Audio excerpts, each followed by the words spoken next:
नमस्कार। गीता की मनोविज्ञान की इस सीरीज में आपका पुनः स्वागत है। आज हम गीता के 10वें अध्याय का मनोवैज्ञानिक विश्लेषण करेंगे। गीता का 10वां अध्याय विभूति योग के नाम से जाना जाता है।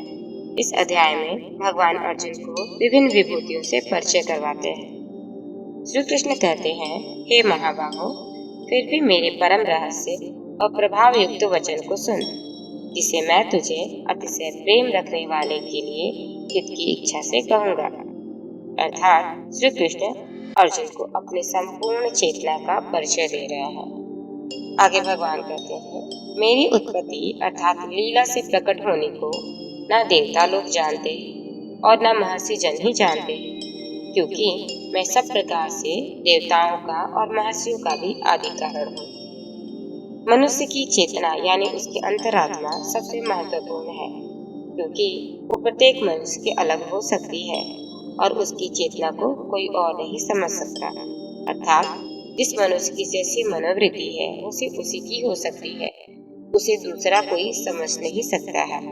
आगे भगवान कहते हैं कि जो मुझको अजन्मा अर्थात वास्तव में जन्म रहित, अनादि और लोकों का महान ईश्वर तत्व से जानता है, वह मनुष्य में ज्ञानवान पुरुष संपूर्ण पापों से मुक्त हो जाता है। जो मानव अपने भीतर के परमात्मा को जान लेता है, उससे कोई पाप हो ही नहीं सकता, क्योंकि वो जो भी करेगा, चाहे वो अच्छा हो या बुरा, वो तो लोकहित में ही होगा। तब आगे भगवान पुनः कहते हैं कि निश्चय करने की शक्ति, यथार्थ ज्ञान, असमूढ़ता, क्षमा, सत्य, इंद्रियों का वश में करना, मन का निग्रह तथा सुख दुख, उत्पत्ति प्रलय और भय अभय तथा अहिंसा, समता, संतोष, तप, दान, कीर्ति और अपकीर्ति, ऐसे ये प्राणियों के नाना प्रकार के भाव मुझसे ही होते हैं। अर्थात प्रत्येक मनुष्य के भीतर अनेक प्रकार के भाव होते हैं, जैसे कोई फैसला लेने की शक्ति, खुद को नियंत्रित करने की शक्ति, सुख या दुख, डर, हिंसा या अहिंसा आदि समस्त भाव मानव की चेतना में ही होते हैं। 7 महर्षि जन, 4 उनसे भी पूर्व में होने वाले सनकादि तथा स्वयंभू आदि 14 मनु, ये मुझ में भाव वाले सब के सब मेरे संकल्प से उत्पन्न हुए, जिनकी संसार में यह संपूर्ण प्रजा है। अर्थात प्रत्येक मानव में पूरा संसार समाहित है और प्रत्येक मानव पूरे संसार का एक बहुत महत्वपूर्ण भाग है, क्योंकि प्रत्येक मानव उस परमात्मा का ही अंश होता है। जो पुरुष मेरी इस परमेश्वर रूप विभूति को और योग शक्ति को तत्व से जानता है, वह निश्चल भक्ति योग से युक्त हो जाता है। इसमें कुछ भी संशय नहीं है। अर्थात जो भी ध्यान योग के द्वारा अपनी अंतरात्मा की शक्ति जगाता है, वो भक्तिमय हो जाता है, क्योंकि भक्ति का अर्थ ही है स्वयं को जानना। आगे भगवान कहते हैं कि मैं वासुदेव ही संपूर्ण जगत की उत्पत्ति का कारण हूँ और मुझसे ही सब जगत चेष्टा करता है। इस प्रकार समझकर श्रद्धा और भक्ति से युक्त बुद्धिमान भक्तजन मुझ परमेश्वर को ही निरंतर भजते हैं।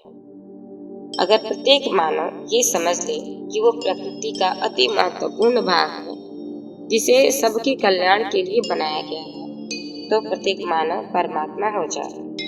आगे भगवान कहते हैं कि निरंतर मुझमें मन लगाने वाले और मुझमें प्राणों को अर्पण करने वाले भक्तजन मेरी भक्ति की चर्चा के द्वारा आपस में मेरे प्रभाव को जानते हुए तथा गुण और प्रभाव सहित मेरा कथन करते हुए ही निरंतर संतुष्ट होते हैं और मुझ वासुदेव में ही निरंतर रमण करते हैं।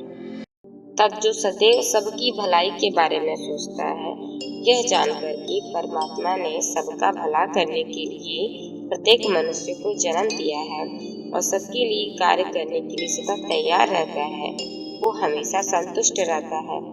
इस प्रकार उसकी आत्मसंतुष्टि उसे भगवान के समीप रखती है, क्योंकि भगवान हमेशा से ही आत्मसंतुष्ट लोगों के रूप में ही चेतन रूप से होते हैं। उन निरंतर मेरे ध्यान आदि में लगे हुए और प्रेम पूर्वक भजने वाले भक्तों को मैं वह तत्व ज्ञान रूप योग देता हूँ, जिससे वे मुझको ही प्राप्त होते हैं। अर्थात आत्मसंतुष्ट मानव अंततः परमात्मा ही हो जाते हैं। हे अर्जुन, उनके ऊपर अनुग्रह करने के लिए उनके अंतःकरण में स्थित हुआ मैं स्वयं ही उनके अज्ञान जनित अंधकार को प्रकाशमय तत्व ज्ञान दीपक के द्वारा नष्ट करता है। अर्थात आत्मसंतुष्ट मानव में अज्ञानता का सदा अभाव रहता है, क्योंकि उसके सामने सब कुछ पारदर्शी हो जाता है और जो अपनी हर क्रिया का अर्थ पूर्ण रूप से समझ जाता है। तब आगे अर्जुन पुनः पूछते हैं कि आप परम ब्रह्म, परम धाम, परम पवित्र हैं, क्योंकि आपको सब ऋषिगण सनातन दिव्य पुरुष एवं देवों का भी आदि देव, अजन्मा और सर्वव्यापी कहते हैं। वैसे ही देवर्षि नारद तथा असित और देवल ऋषि तथा महर्षि व्यास भी कहते हैं और आप भी मेरे प्रति कहते हैं। हे केशव, जो कुछ भी आप मेरे प्रति कहते हैं, इस सब को मैं सत्य मानता हूँ। हे भगवान, आपकी लीला में स्वरूप न तो दानव जानते हैं और न देवता ही।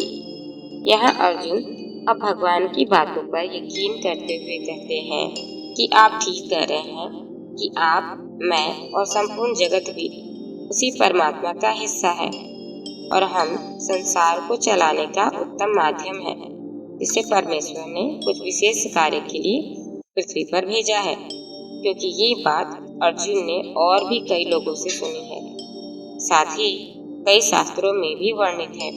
आगे अर्जुन कहते हैं, हे भूतों को उत्पन्न करने वाले, हे भूतों के ईश्वर, हे देवों के देव, हे जगत के स्वामी, हे पुरुषोत्तम, आप स्वयं ही अपने से अपने को जानते हैं, इसलिए आप भी उन अपने दिव्य विभूतियों को संपूर्णता से कहने में समर्थ हैं, जिन विभूतियों के द्वारा आप इन सब लोगों को व्याप्त करके स्थित हैं।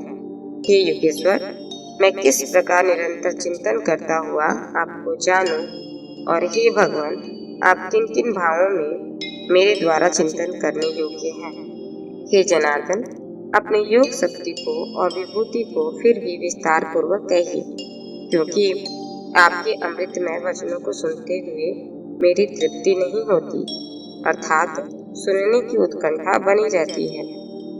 अर्थात जब भगवान अर्जुन को समझाते हैं, तब अर्जुन भगवान की चेतना को समझते हुए ये जानने के इच्छुक हैं कि कैसे हम सब में परमेश्वर है और किन किन रूपों में होते हैं। इसलिए उस श्री कृष्ण जो परम चेतना से संपूर्ण है, उनके द्वारा इनकी संपूर्ण जानकारी चाहते हैं और ये भी जानना चाहते हैं कि कैसे भगवान मेरे द्वारा किए गए युद्ध और मारकाट में ही है। तब भगवान कहते हैं, हे कुरुश्रेष्ठ, अब मैं जो मेरी दिव्य विभूतियां हैं उनको तेरे लिए प्रधानता से कहूँगा, क्योंकि मेरे विस्तार का अंत नहीं है। हे अर्जुन, मैं सब भूतों के हृदय में स्थित सबका आत्मा हूँ, तथा संपूर्ण भूतों का आदि, मध्य और अंत भी मैं ही हूँ। मैं अदिति के 12 पुत्रों में विष्णु और ज्योतियों में किरणों वाला सूर्य हूँ, तथा मैं 49 वायु देवताओं का तेज और नक्षत्रों का अधिपति चंद्रमा हूँ। अर्थात अब भगवान अर्जुन को अपनी चेतना के रूपों का परिचय विस्तार से देते हुए कहते हैं कि मैं विष्णु अर्थात जन्म और मृत्यु से अलग जीवन यानी वो वर्तमान हूँ जिसको कोई नकार नहीं सकता। सूर्य के समान मेरी कीर्ति है, जिसके आगे कोई और ज्योति महत्वहीन है। चंद्रमा के समान शीतलता भी मुझ परम चेतना में ही है, जिसका अंत सबके भीतर है। आगे भगवान कहते हैं, मैं वेदों में सामवेद हूँ, देवों में इंद्र हूँ, इंद्रियों में मन हूँ और भूत प्राण की चेतना अर्थात जीवन शक्ति हूँ। मैं एकादश ऋतुओं में शंकर हूँ और यक्ष तथा राक्षसों में धन का स्वामी कुबेर हूँ। मैं 8 वसुओं में अग्नि हूँ और शिखर वाले पर्वतों में सुमेरु पर्वत हूँ। पुरोहितों में मुखिया बृहस्पति मुझको जाना। ये पाठ, मैं सेनापतियों में स्कंद और जलाशयों में समुद्र हूँ। मैं महर्षियों में भृगु और शब्दों में एक अक्षर अर्थात ओमकार हूँ। सब प्रकार के यज्ञों में जपयज्ञ और स्थिर रहने वालों में हिमालय पहाड़ हूँ। मैं सब वृक्षों में पीपल वृक्ष, देवर्षियों में नारद मुनि, गंधर्वों में चित्ररथ और सिद्धों में कपिल मुनि हूँ। अर्थात भगवान जो मनुष्य की चेतना के रूप में प्रत्येक मनुष्य में स्थित है, वो ही सर्वश्रेष्ठ है। वेदों में सामवेद अत्यंत श्रेष्ठ माना जाता है। वो श्रेष्ठता चेतना में ही स्थित है, यानी प्रत्येक व्यक्ति के अंतरात्मा में। इसी प्रकार देवताओं में इंद्र जो अत्यंत वैभवशाली है, जो सभी सुख सुविधाओं से युक्त स्वर्ग के राजा हैं। हमारी चेतना में ही सारे सुख यानी स्वर्ग का सुख भी हमसे ही है। हम ही अर्थात हमारे भीतर जो परमात्मा है वही सभी सुखों की खान है। उसी प्रकार भगवान ने अन्य सर्वश्रेष्ठ सभी लौकिक और पारलौकिक चीजों को परमात्मा यानी परम चेतना को प्राप्त कृष्ण यानी स्वयं की विभूतियां बताई हैं। घोड़ों में अमृत के साथ उत्पन्न होने वाला जसरवा नामक घोड़ा, श्रेष्ठ हाथियों में ऐरावत नामक हाथी और मनुष्यों में राजा मुझको जाना। मैं शस्त्रों में वज्र और गौ में कामधेनु हूँ। शास्त्रोक्त रीति से संतान की उत्पत्ति का हेतु कामदेव हूँ और सर्पों में सर्पराज वासुकी हूँ। मैं नागों में शेषनाग और जलचरों का अधिपति वरुण देवता हूँ और पितरों में अयरमा नामक पितर, शासन करने वालों में यमराज हूँ। मैं दैत्यों में प्रहलाद और गणना करने वालों का समय हूँ। तब पशुओं में मृगराज सिंह, पक्षियों में मैं गरुड़ हूँ। मैं पवित्र करने वालों में वायु और सशस्त्रधारियों में श्री राम हूँ। तब मछलियों में मगर हूँ। नदियों में श्री भगीरथी गंगा जी हूँ। हे अर्जुन, सृष्टियों का आदि और अंत तथा मध्य भी मैं ही हूँ। मैं विद्याओं में अध्यात्म विद्या तथा ब्रह्म विद्या और परस्पर विवाद करने वालों का तत्व निर्णय के लिए किया जाने वाला वाद हूँ। मैं अक्षरों में आकार हूँ। समासों में द्वंद्व नामक समास हूँ। अक्षय कल अर्थात काल का भी महाकाल तथा सब और मुख वाला विराट स्वरूप, सबका धारण पोषण करने वाला भी मैं ही हूँ। मैं सबका नाश करने वाला मृत्यु, उत्पन्न होने वालों का उत्पत्ति हेतु हूँ। कई स्त्रियों में कीर्ति, श्री, वाक, स्मृति, मेधा, धृति और क्षमा हूँ तथा गायन करने योग्य श्रुतियों में मैं बृहद साम और छंदों में गायत्री छंद हूँ। महीनों में मार्गशीर्ष व ऋतुओं में वसंत हूँ। मैं छल करने वालों में जुआ, प्रभावशाली पुरुषों का प्रभाव हूँ। मैं जीतने वालों का विजय हूँ, निश्चय करने वालों का निश्चय और सात्विक पुरुषों का सात्विक भाव हूँ। वृष्णवंशियों में वासुदेव अर्थात मैं स्वयं तेरा सखा, पांडवों में धनंजय अर्थात तू, मुनियों में वेद व्यास और कवियों में शुक्राचार्य कवि भी मैं ही हूँ। मैं दमन करने वालों का दंड अर्थात दमन करने की शक्ति हूँ। जितने भी इच्छा वालों की नीति हूँ, जितने की इच्छा करने वालों की नीति हूँ। गुप्त रखने योग्य भावों का रक्षक मौन हूँ। ज्ञानवानों का तत्व ज्ञान भी मैं ही हूँ। और हे अर्जुन, जो सब भूतों की उत्पत्ति का कारण है वो भी मैं ही हूँ, क्योंकि ऐसा चर और अचर कोई भूत नहीं है जो मुझसे रहित हो। हे परम तप, मेरी दिव्य विभूतियों का अंत नहीं है। मैंने विभूतियों का यह विस्तार तो तेरे लिए एक देश से अर्थात संक्षेप में कहा है। जो भी विभूति युक्त अर्थात ऐश्वर्य युक्त, कांति युक्त और शक्ति युक्त वस्तु है उसको तो मेरे तेज के अंश की ही अभिव्यक्ति जान। अर्थात हे अर्जुन, इस बहुत जानने से तेरा क्या प्रयोजन है? मैं इस संपूर्ण जगत को अपनी योग शक्ति के एक अंश मात्र से धारण करके स्थित हूँ।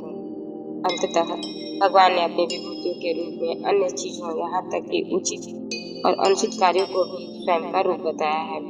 भगवान ने हर उचित कार्य का पुरस्कार और अनुचित कार्य का दंड भी स्वयं को ही बताया, क्योंकि हमारी अंतः चेतना जो भगवान का रूप है वो भली भांति सही और गलत बातों का परीक्षण कर सकती है। फिर भी यदि कोई इसे नजरअंदाज करता है तो उसका दंड भी हमारे भीतर का परमात्मा तय कर देता है। इसका अर्थ यही कि यदि हम समय परिस्थिति के अनुकूल कार्य करते हैं और उसे 100% हमारी अंतर चेतना सही बताती है तो वही सत्य और परमात्मा की इच्छा होती है, क्योंकि हमारे भीतर ही सब कुछ निहित होता है, कुछ भी हमसे भिन्न नहीं होता है। भगवान की इन विभिन्न विभूतियों का अर्थात यानी मतलब यही है जो हमें खुद को अपनी खुद की चेतना से परिचय करवाता है। गीता के मनोविज्ञान के 10वें अध्याय में बस इतना ही। तब तक के लिए धन्यवाद।